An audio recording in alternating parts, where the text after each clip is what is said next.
Bonjour à toutes, bonjour à tous.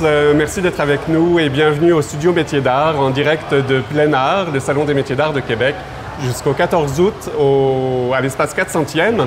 Alors, on est très heureux de vous accueillir. Je suis Julien Sylvestre, directeur général au Conseil des Métiers d'Art du Québec. Et je reçois aujourd'hui Thierry Plante-Dubé. Bonjour Thierry. Bonjour Julien. Thierry qui est directeur général de la Maison des Métiers d'Art de Québec et tout récemment de l'Institut québécois d'ébénisterie. Exactement. Alors, on va pouvoir commencer en fait avec une présentation. Peut-être veux-tu nous parler de ce que sont et la Maison des Métiers d'Art de Québec et l'Institut québécois d'ébénisterie? Oui, donc la Maison des Métiers d'Art de Québec qu'on appelle l'AMMAQ ou l'Institut québécois d'ébénisterie, l'IQE, ce sont deux organismes qui font partie du réseau des écoles ateliers du Québec. Donc c'est un réseau de 12 écoles ateliers qui sont accréditées et par le ministère de la Culture et des Communications et le ministère de l'Éducation et de l'Enseignement supérieur. Et ces 12 écoles-là, il y en a 8 du côté de Montréal, 4 du côté de Québec. Et elles ont en fait comme première mission la formation en métier d'art. Donc que ce soit la formation des futurs artisans, donc des futurs artisanes professionnels, mais aussi la formation des artisans professionnels, donc de la formation continue. Et pour plusieurs d'entre elles aussi, ces écoles ateliers-là, il y a la formation pour le grand public, donc des cours de loisirs pour un public qui est plus large, qui est plus dans une optique de faire connaître et de faire découvrir les métiers d'art. Un deuxième volet que les écoles ateliers ont, c'est le volet de recherche, développement et innovation, donc de pousser le secteur des métiers d'art, les différentes disciplines, que ce soit la sculpture, là je vais parler pour la MMAQ puis dans mes fonctions, donc la sculpture, la céramique, le textile et l'ébénisterie, donc de pousser ces secteurs-là, de favoriser la recherche, de favoriser le partage de connaissances, de favoriser aussi des occasions de collaboration avec d'autres organismes, d'autres entités, que ce soit au Québec, a priori, mais aussi dans le reste du Canada ou à l'international. Donc, ça fait partie là, de nos missions aux écoles ateliers. Et voilà, c'est un beau réseau. C'est un réseau qui est extrêmement de niche. Donc, la formation en métier d'art, on choisit une option. L'étudiante choisit une option. Et par la suite, c'est un cursus de 3 ans là, dans lequel il navigue ou elle navigue là, pour sa formation. Ben oui, donc des acteurs essentiels. Les métiers d'art, ça s'apprend. On apprend les savoir-faire, on apprend les techniques, on apprend à connaître les matériaux. Qui sont les enseignants? C'est quoi un peu le profil de parcours qu'on va suivre si on s'inscrit dans ces écoles-là? Oui, en fait, la particularité du programme et des programmes en métier d'art, c'est le fait d'apprendre auprès d'artisans et d'artistes professionnels en métier d'art. Donc, quand on parle de métier d'art, on parle vraiment d'artisans et d'artistes qui ont choisi la matière, qui ont une connaissance fine, pointue des techniques, mais aussi des différentes matières qui peuvent être utilisées dans leur domaine. Et donc, ce sont des personnes qui sont actives sur le marché à différentes échelles. Et ceux-ci et celles-ci partagent leur savoir, partagent leurs connaissances aux étudiants et étudiantes. Via différents cours. Donc, il y a des cours de formation spécifique, donc vraiment axés sur les techniques. Par la suite, il y a des cours de formation du tronc commun. Donc là, toutes les disciplines en métier d'art sont ensemble. Ce sont des cours qui sont donnés avec le CFCMA, donc le centre de formation. Le centre de formation et consultation en métier d'art, oui. Et du côté de Montréal, c'est l'IMA. Désolé pour ce blanc de mémoire-là. Donc, le CFCMA offre les cours du tronc commun. Donc, ce sont des cours qui sont axés davantage sur tout ce qui est comptabilité, marketing, lancement d'entreprise, peaufiner son image de marque. Et évidemment, il y a les cours du tronc commun avec, en fait, les cours de formation générale, avec le Cégep de Limoilou ou le Cégep du Vieux-Montréal pour tout ce qui est de français, anglais, philosophie, éducation physique. Et donc, cette formation-là est de 3 ans. C'est une formation qui est assez dense, qui est assez soutenue et qui se veut vraiment à former des artisans et artistes en métier d'art qui seront autonomes par la suite dans leur pratique professionnelle. Alors, on va revenir sur... je comprends que c'est vraiment un joueur clé de l'écosystème métier d'art. Oui. On va revenir un peu sur les défis qui sont rencontrés par les écoles. Peut-être parler un peu du profil des élèves qui s'inscrivent. Veux-tu nous dire d'où ils viennent? Oui. Parle-nous d'eux. Oui, en fait, les élèves du programme sont assez diversifiés.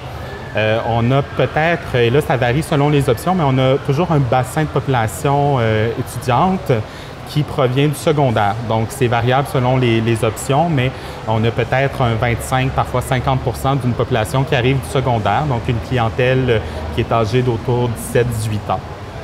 Ensuite, on a une population qui est dans une poursuite scolaire académique, mais qui n'arrive pas directement du cégep. Donc, on a des personnes qui arrivent des fois des arts visuels, des arts plastiques, du design, puis qui ont fait le parcours du DEC, des fois même du baccalauréat, et qui reviennent par la suite au DEC technique de métier d'art. Et par la suite, on a aussi les réorientations de carrière, donc des gens qui ont fait des fois carrière comme pharmacien, pharmacienne, infirmier, infirmière, puis qui décident de se réorienter en métier d'art pour un amour de la matière. Ce qui ressort beaucoup de ces gens-là, c'est vraiment l'amour de la matière, le besoin de créer, le besoin d'autonomie aussi dans leur pratique professionnelle. Les métiers d'art, ce qu'on remarque aussi, c'est le fait de voir concrètement aussi une évolution qui est assez quand même rapide. Contrairement des fois à certaines professions où est-ce qu'on peut travailler sur des projets sur 2-3 ans puis pas avoir nécessairement le concret qui est rapide. Donc en métier d'art, oui, c'est sûr qu'il faut mettre des efforts, il faut travailler fort, mais il y a quand même une évolution qui est assez rapide puis on voit le concret se concrétiser rapidement. Oui. D'ailleurs, c'est aussi un enjeu de milieu parce qu'on est habitué à travailler avec des gens qui ont l'habitude de voir les résultats très, très vite. Oui. Alors, comment on fait pour travailler ensemble à long terme? Oui. C'est un autre débat. J'ai une question peut-être. Qu'est-ce qu'ils font les étudiants en sortant de l'école? Est-ce qu'ils vont tout de suite créer leurs entreprises? Est-ce qu'ils vont travailler au sein de d'autres entreprises d'artisans métiers d'art? Oui. Encore une fois, c'est assez varié. Pour vous donner une petite idée, là, du côté de la Maison des métiers d'art de Québec, on a fait dernièrement une sorte de sondage pour voir un petit peu le taux de placement de nos étudiants. Puis c'est environ 60 à 70% des diplômés des 20 dernières années qui se sont placés dans leur domaine, donc dans le milieu des métiers d'art, dans le milieu culturel. L'autre 30%, des fois, c'est des milieux qui sont connexes, qui ne sont pas nécessairement liés ou qui sont complètement différents. Donc, c'est quand même très intéressant de savoir que c'est ça, il y a un 60-70% des diplômés qui se placent dans le milieu. Tout de suite, oui. Maintenant, par la suite, après la diplomation, bien, la grande majorité des écoles ateliers ont un programme d'incubateur, donc une sorte de pépinière pour les diplômés pour leur permettre de se lancer après ça comme travailleurs autonomes parce que la formation implique un petit peu le fait de devenir travailleur autonome. Et donc, dans l'incubateur, ils ont l'occasion de peaufiner soit leur marge de marque, des fois de travailler sur leur lancement d'entreprise, de peaufiner leur recherche en matière d'esthétique, en matière de technique aussi. Et par la suite, bien, certains se lancent effectivement comme avec leur propre entreprise, comme travailleurs autonomes. D'autres seront engagés par des artisans, artistes professionnels pour travailler plus comme techniciens d'atelier. Plusieurs aussi vont faire de l'enseignement. Généralement, ils vont commencer par de l'enseignement au loisir, qui est beaucoup plus moins compromettant, si on veut, ou en tout cas beaucoup plus agréable pour commencer à l'enseignement puis tester aussi certaines techniques, certaines méthodes pédagogiques, donc l'enseignement au loisir. Et il y en a aussi qui vont travailler, des fois c'est pour des entreprises de design. C'est assez large, là, donc ça peut être aussi auprès de créateurs de costumes. Donc, que ce soit des costumes du cirque, du costume de la scène, théâtre.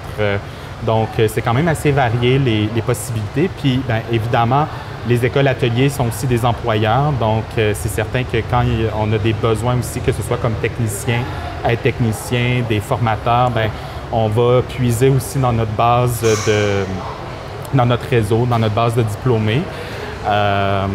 Donc, voilà. Ouais, donc, c'est assez diversifié. Ouais. Une question peut-être sur la manière d'enseigner. C'est sûr que ça a évolué depuis la création de la MMAQ, depuis qu'on enseigne, notamment la place de tout le rapport au numérique, les outils numériques ou d'autres approches où le numérique est intégré. Comment est-ce que l'enseignement a évolué? Comment est-ce que vous l'intégrez dans vos pratiques d'enseignement?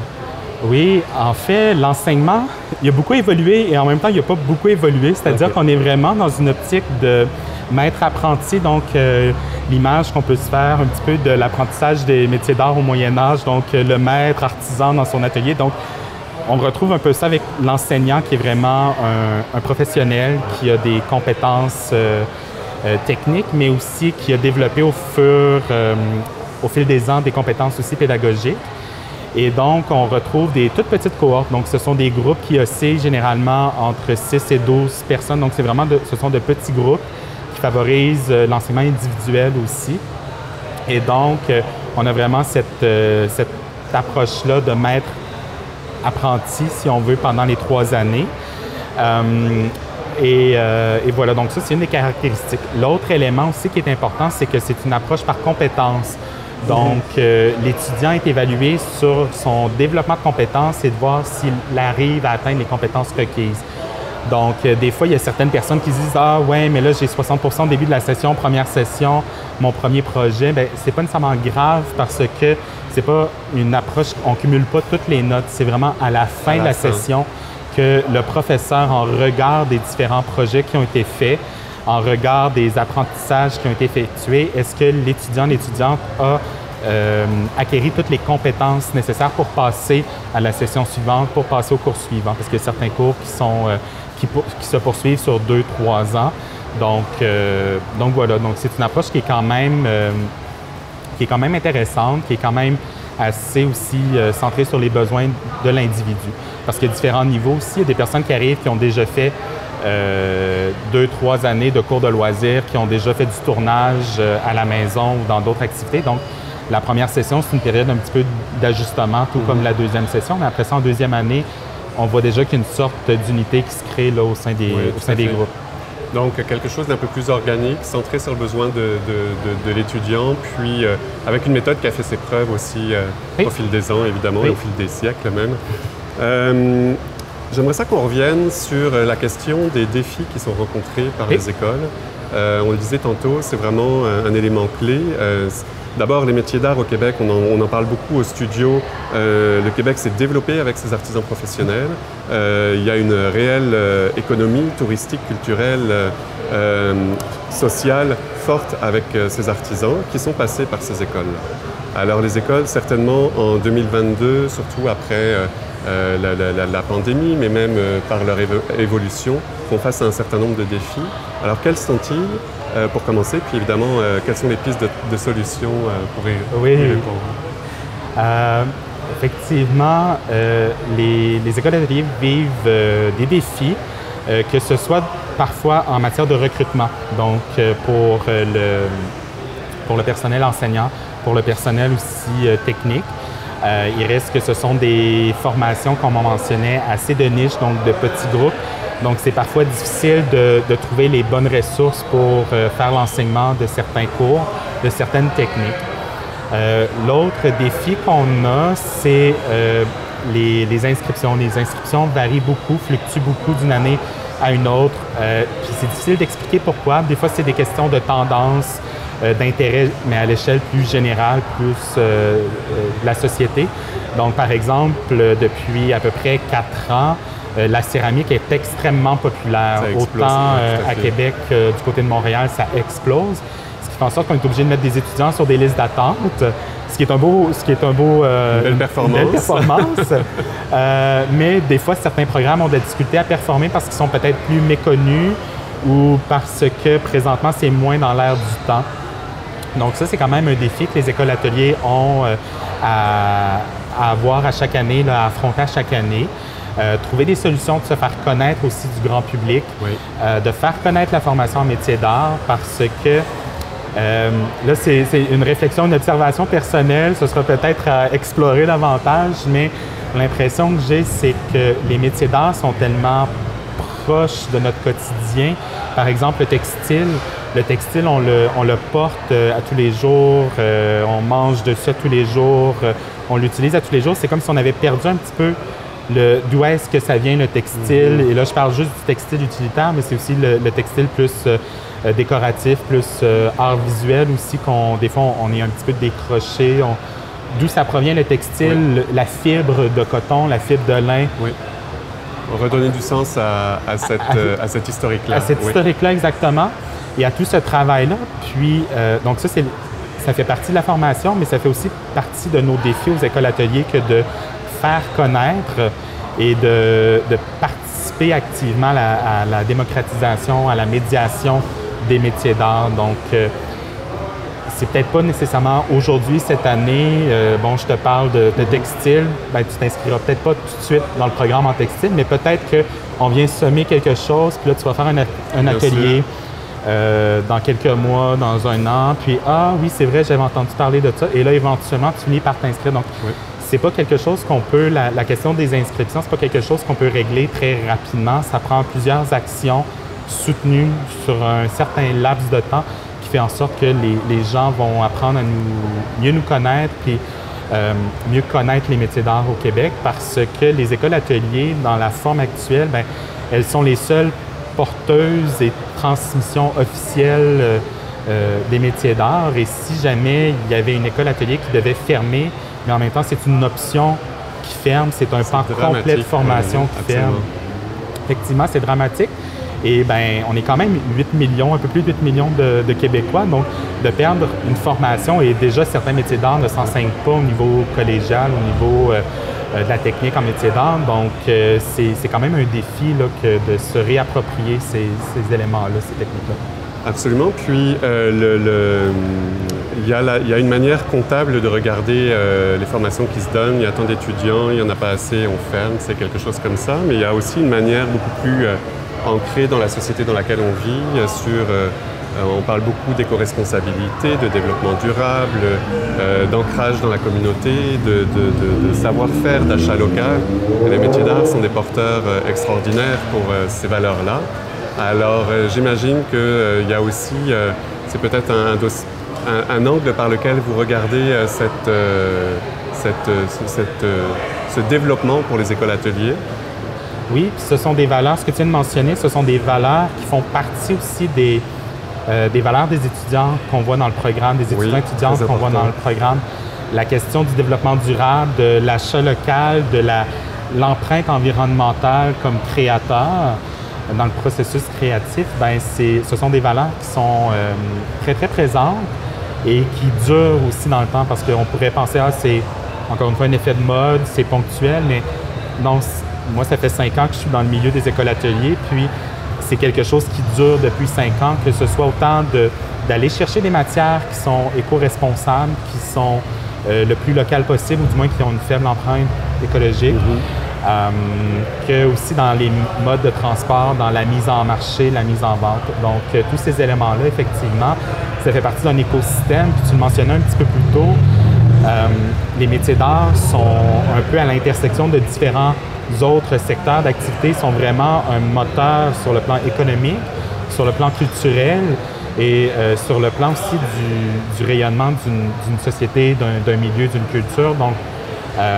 c'est pas qu'en métier d'art qu'on retrouve des métiers d'art, mais c'est aussi on retrouve des métiers d'art en architecture, en urbanisme, au niveau de toute la cuisine, travailler avec des restaurants, les plats de service. Absolument. Ça fait partie de plein de secteurs d'activité où est-ce qu'on se retrouve, puis où est-ce que ça mérite d'être mis encore plus de l'avant. Oui, puis bien souvent on y est confronté, c'est peut-être pas le bon mot, mais on y est. On en est témoin, mais on ne s'en rend même pas compte. Oui. Alors, c'est ça qu'il faut arriver à nommer. Oui. Peut-être, Thierry, pour terminer un peu l'entrevue, veux-tu nous parler un peu des projets qui s'en viennent pour la MMAQ? Oui, pour l'année qui débute, donc 2022 et 2023, bien, il y a beaucoup de projets qui s'en viennent pour la MMAQ. D'ailleurs, on a un superbe projet avec le Conseil des métiers d'art. Projet dont on va avoir l'occasion de se reparler, oui, absolument.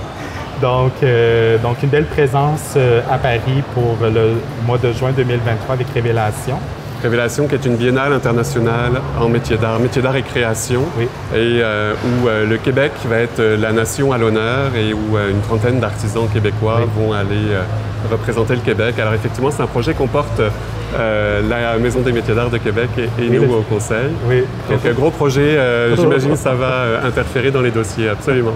Exactement. Mais sinon, on a aussi, bon, c'est sûr qu'il y a toute notre programmation régulière, donc l'accueil d'artistes professionnels en résidence, On a une artiste taïwanaise justement qui arrive au mois de fin août, septembre, qui va faire, oui, une résidence de création à la Maison des métiers d'art de Québec, mais aussi une exposition au Centre Materia, qui est un centre hyper important dans la diffusion des métiers d'art contemporains, autant à Québec, mais aussi sur le plan provincial. Et l'exposition aussi va se diffuser à La Sarre, donc au centre d'exposition de La Sarre, donc une superbe exposition.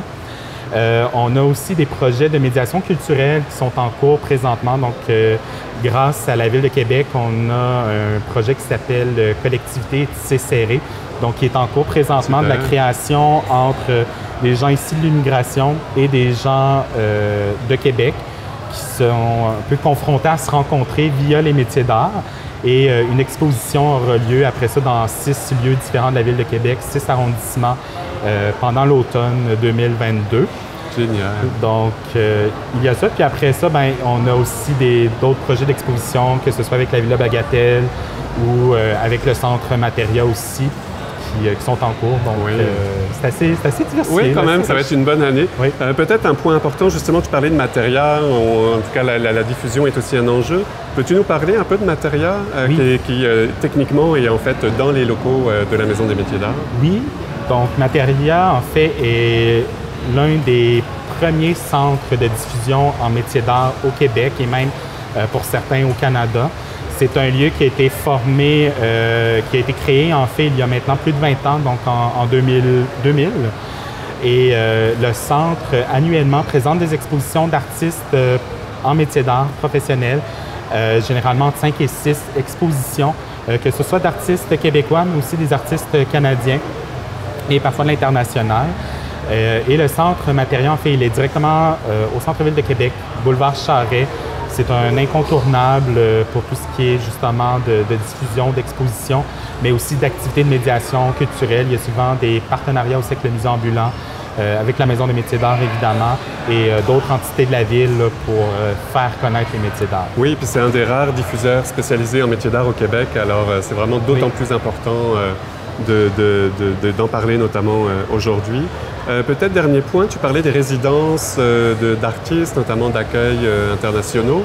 Veux-tu nous dire un peu comment est-ce que vous les accompagnez, ces artistes-là qui viennent? Comment ça se passe, une résidence?